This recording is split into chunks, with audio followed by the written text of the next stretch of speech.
Petrol, ये सब जो दहनशील पदार्थ हैं वो जलेंगे। दूसरी तरफ पत्थर, शीशा, ये सब जो अदहनशील पदार्थ हैं वो नहीं जल पाएंगे।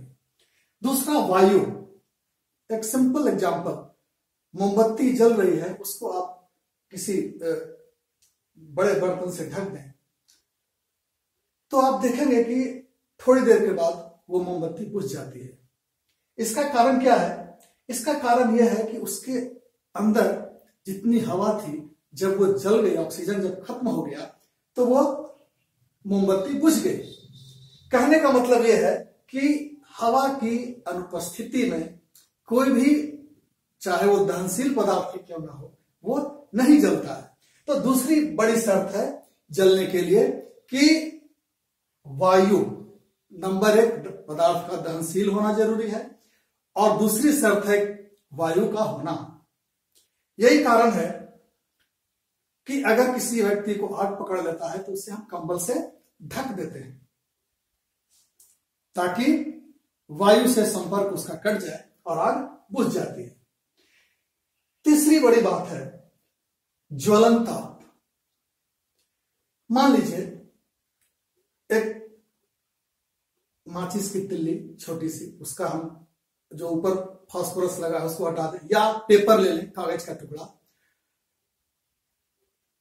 और एक मोटी लकड़ी लें, दोनों में हम माचिस मारें तो आप देखेंगे कि कागज का जो टुकड़ा है, सूखा कागज का टुकड़ा, वो जल गया, लेकिन मोटी लकड़ी में आग नहीं पकड़ा। दोनों चीज अवेलेबल है वहां, दोनों ही दहनशील पदार्थ है, वायु भी है, लेकिन एक जल गया, दूसरा नहीं जला। इसका कारण यह है कि जलने के लिए, किसी वस्तु को जलने के लिए एक निश्चित ताप उसको होना जरूरी है, जिसके नीचे वो जलना शुरू नहीं करेगा, और इसी ताप को हम लोग ज्वलन ताप कहते हैं।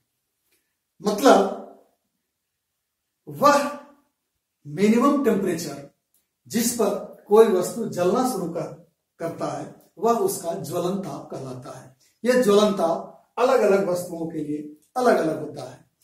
तो जलने के लिए तीन जो आवश्यक परिस्थितियां हैं, दहनशील पदार्थ जलने वाला हो, दूसरा हवा हो, और तीसरा वस्तु को उसके ज्वलन ताप तक गर्म किया जाए।